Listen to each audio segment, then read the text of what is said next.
পকেটে কি পরিমাণ টাকা থাকলে, ব্যাংকে কত টাকা থাকলে বা কত টাকার মালিক হলে কোরবানি আবশ্যক।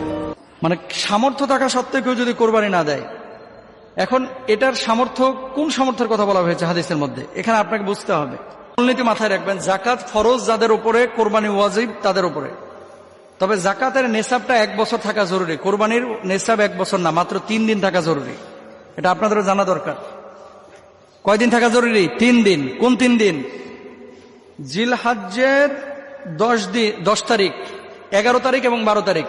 এই 3 দিন যদি পরিবারের খরচের বাইরে নেশাব পরিমাণ সম্পদ আপনার কাছে থাকে। নেশাব কি? 52.5 তোলা রৌপ্য, 7.5 ভরি স্বর্ণ। 7.5 ভরি স্বর্ণের মূল্য কত?